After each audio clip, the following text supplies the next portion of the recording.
দেখো বন্ধুরা, সকালে যে আমি তেলাকচু পাতাটা কেটে রেখেছিলাম ওটা এখন আমি রান্না করব। তো কড়াইয়ের মধ্যে আমি তেলাকচু পাতাটা দিয়ে দিলাম, আর পাশে এখানে আমি ভাত বসিয়ে দিলাম ভাত হওয়ার জন্য। এবারে আমি তেলাকচু পাতার মধ্যে নুন আর হলুদ, সামান্য পরিমাণ হলুদ দিয়ে দেবো। দিয়ে আমি ওটা ভালো করে নাড়বো। নাড়ার পরে ওটা আমি চাপা দিয়ে দেবো, যাতে জল বেরিয়ে সিদ্ধ হয়। একটুও কিন্তু আমি ওতে আর জল দেবো না। আর পরে যখন আমি রান্না করব তখনও কিন্তু ওখানে আর নুন আর হলুদ দেবো না, এখনই ওটা দিয়ে দিলাম। এবার আমি একটু ডাল করব বলে ডালের প্যাকেটটা কাটা ছিল না, ওটা আমি কেটে একটা কৌটোতে দিয়ে রাখলাম। আর ওই জিপ লকটা লাগিয়ে রাখলাম, ওই লকগুলো আপনারাও লাগিয়ে রাখবেন, ওটাতে খুব ভালো থাকে। তো ডালটা আমি ধুয়ে নিলাম, ধুয়ে টুয়ে নিয়ে আমি প্রেশার কুকারটাতে বসিয়ে দিলাম। এই প্রেশার কুকারটা আমি কালকেই অর্ডার করেছিলাম, তো এসছে। তো আমার আগের প্রেশার কুকারটাতে আমি একরকম জলের পরিমাণ দিতাম, এটাতে দেখলাম একটু বেশি হয়ে গিয়েছে জলটা। তো দেখলাম জলগুলো বেরিয়ে যাচ্ছিলো। তো আমি তার ফাঁকে আমি একটু রসুন কেটে নিলাম, ওই শাকের মধ্যে দিতে হবে। তাই আমি আজকে রসুন পেঁয়াজটা দিলাম না, তো আপনারা চাইলে আপনারা পেঁয়াজও দিতে পারেন। এবার শাক থেকে যেরকম জল বার হচ্ছে না, এই জলটাতেই পুরো শাকটা আমি সিদ্ধ করে নেব। তো জলটা হোক, এইদিকে আমার ভাতটাও ফুটে গেছে, আমি করে দিলাম। ভাতটা আমার বেশিক্ষণ লাগে না, 8 মিনিট হতে টাইম লাগে। তো আমি সেই ফাঁকে রসুনটা ভালো করে একদম ছোটো ছোটো করে কেটে নিলাম। আপনারা চাইলে একটু বড়ও কাটতে পারেন, অসুবিধা নেই। তো এই যে ডাল থেকে দেখছেন যেমন জল বেরিয়ে যাচ্ছে, যেরকম বলছিলাম আমি জলের আমি হিসাবটা বুঝতে পারিনি, পরের দিন থেকে আর বেরোবে না, আজ আমি হিসাবটা বুঝে গেলাম। তো আমি এখানে শাকটা দেখে নিলাম যে একটু জল শোকাতে বাকি আছে। তো আমি মাংস করব বলে পাশে বলি আলুটা ছাড়িয়ে নিই। দিয়ে আলুটা ছাড়িয়ে নিয়ে, বেশি দিলাম না, 3টেই আলু দিলাম, অল্পই মাংস ছিল যে 3টে আলু দিলাম। দিয়ে আলুটা ভালো করে ছাড়িয়ে নিয়ে আমি এবার দেখলাম যে শাকটা দেখলাম আর একটু সামান্য জলটা শুকাতে হবে। তো আমি জলটা শুকানোর অপেক্ষা করছি, যে জলটা শুকিয়ে গেলে তারপরে আমি শাকটা ঢেলে রেখে তারপরে এই ফোড়ন দেওয়ার জন্য তেল দেবো। তো এর মাঝে আমার ডালটা হয়ে গিয়েছে। হয়ে যাওয়াতে আমি এবার মাংসের জন্য পেঁয়াজটা কেটে নিচ্ছি। আমার যেমন ছুরিতে কাটতেই সুবিধা হয়, তো ছুরিতে মনে হয় আমার তাড়াতাড়ি হয়, বটিতে কাটতে গেলে বসে আমার একটু কষ্ট হয়, এই জন্য আমি বেশিরভাগ ছুরিতেই কাটার চেষ্টা করি। এবার আমি আর একবার দেখে নেব। এবার দেখব যে, এবার দেখুন জলটা কিন্তু একদম কড়াই থেকে নেই, কিন্তু পুরো শাকটা কিন্তু একদম শুকিয়ে গেছে। তো আমি এবার শাকটা ভালো করে কড়াই থেকে নামিয়ে নিলাম। দিয়ে আমি ওই কড়াইয়ের ভেতরেই আমি তেল দিয়ে দেবো, ঠিক আছে।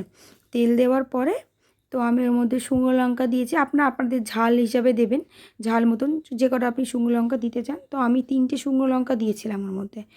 দিয়ে যে রসুনটা আমি কেটে রেখেছি সেই রসুনটাও আমি দিয়ে দেবো। দিয়ে একটু ভালো করে ভাজা ভাজা করব, হালকা একটু গোল্ডেন ব্রাউন হবে রসুনটার কালার। তো লঙ্কাটাও একটু ভাজা হবে, একটু গন্ধ গন্ধ ছাড়বে লঙ্কার। তখন এই যে যেমন দেখালাম হয়ে গেল। এবার শাকটা আমি দিয়ে দিলাম। দিয়ে এবার শাকটা আমি এখানে কিন্তু আমি এখন আর নুন আর হলুদ দেবো না, কারণ যেহেতু আমি আগে দিয়ে দিয়েছি আর জলটা যেহেতু শুকিয়ে গেছে, এখন যদি নুন বা হলুদ দিই তাহলে কিন্তু তেতো হয়ে যাবে, ভালো খেতে লাগবে না। তো সেই জন্য আমি এখন শুধু ভেজেই নেব। আর এটা একসঙ্গে দিলাম না কেন, একসঙ্গে দিলে না ওই রসুনগুলো একদম গলে গলে যায়, দিয়ে ভালো লাগে না খেতে অতটা। আমার এরকমভাবেই শাক ভাজা খেতে ভালো লাগে, তো আমি এভাবেই শাক ভাজা করি। তো আমি ওটা করে চাপা দিয়ে দিলাম। এবার সাইডে আমি মাংস করব বলে তো ওই প্রেশার কুকারে করে দিলাম। আমি প্রেশার কুকারেই কড়াইতেও মাংস করি, কিন্তু তাড়াতাড়ি থাকলে অল্প তেল মশলাতে আমি প্রেশার কুকারেই করার চেষ্টা করি, যাতে অল্প তেলে হয়ে যায়। তো আমি একদমই সামান্যই তেল দিয়েছি, দিয়ে ওর মধ্যে পেঁয়াজগুলো দিয়ে দিলাম যেগুলো তখন কেটে রেখেছি। তো পেঁয়াজটা এখন একটু নেড়ে টেড়ে নিলাম, যতক্ষণ একটু সামান্য লাল লাল হয়। একদম পুরো বেরেস্তার মতো লাল লাল করব না আমি, হালকাই, কারণ অল্প তেল মশলাই করছি। তো এবার আমি দেখে নিলাম শাকটা কিন্তু এবার আমার পুরো হয়ে গেছে। দেখুন এরকম পজিশনে থাকবে, এরকম নামিয়ে নেবেন, কারণ এরপরে যদি আরও করতে যান তো শাকটা কিন্তু পুরো পুরো শক্ত শক্ত হয়ে যাবে, খেতে অতটা ভালো লাগবে না। তো আমি এখন ওটা নামিয়ে নিলাম। নামিয়ে নিয়ে এরকম হলো, অনেকটাই শাক ছিল, দিয়ে এখন যেহেতু ভাজা করলাম তো কমে গেল শাকটা। তো এবার আমি যে নামিয়ে নিলাম, শাকটা এরকম হবে, খেতে খুবই কিন্তু টেস্ট ছিল। এবার আমি পেঁয়াজের মধ্যে আলু দিয়ে দিলাম, পেঁয়াজটা কিন্তু বেশি ভাজলাম না, ওর মধ্যে আলু দিয়ে দিলাম। এবার মাংসটাও ওর মধ্যে আমি দিয়ে দেবো। দিয়ে দেওয়ার পর আমি একে একে যা যা দেয় আপনাদের বা আপনি যা যা দিতে চান, নুন হলুদ তো আপনাকে দিতে হবে, নুন হলুদ আমি হালকা কাশ্মীরি লঙ্কার গুঁড়ো দিয়েছিলাম, আর হালকা একটু লঙ্কার গুঁড়ো দিয়েছিলাম, একদম সামান্য।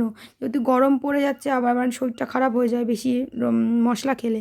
তো আমি এখানে আদা রসুন পেস্ট আর করলাম না, এখানে ওই আদা রসুন পেস্ট আমি প্যাকেট থেকে দিয়ে দিলাম। এই পেস্টটা কিন্তু খুবই ভালো, আর কোনো রকম স্মেল হয় না। আর এখানে টমেটোটা আমি গ্রেট করে নিচ্ছি, কারণ এই টমেটো আমি স্পেন্সার অফার দিচ্ছিল, দিয়ে তখন আমি 1 কিলো কিনে নিয়েছিলাম, দিয়ে আমি পুরোটা ডিপ ফ্রিজে রেখে দিয়েছি। তো ডিপ ফ্রিজ থেকে রাখলে টমেটো যখন আমি দিই বার করলে পুরো তো বরফ হয়ে জমে যায়, তখন এরকমভাবে গ্রেট করে নিলে খুব ভালো খেতে হয়, মানে তরকারিটাও খেতে ভালো হয় আর টমেটো পুরো ভালো থাকে। আপনারা রেখে দেখবেন অনেক দিন, মানে প্রায় 1 মাস 1.5 মাস আপনারা স্টোর করতে পারবেন। তো এবারে আমি নেড়ে নিয়ে জল দিলাম, জল দিয়ে একটু গরম মশলা দিয়ে দিলাম, মানে চিকেন যে মশলাগুলো আছে ওগুলো দিয়ে দিলাম। এবার দেখুন, এই দেখুন খাবার দিয়ে রেখেছি আর জল দিয়ে রেখেছি, পাখিগুলো চলে এসেছে। আমি রান্না করছিলো টাইমটা বোঝে, রান্না করতে করতে পুরো ঘেমে গেছি। মাংসটা প্রায় আমার হয়েই গেছে, এই যে বা খুলে দিলাম, এদিকে ডালও হয়ে গেছে, মাংসটাও হয়ে গেছে। তো এবারে আমি খেয়ে দিয়ে নেবো দুপুরে আবার।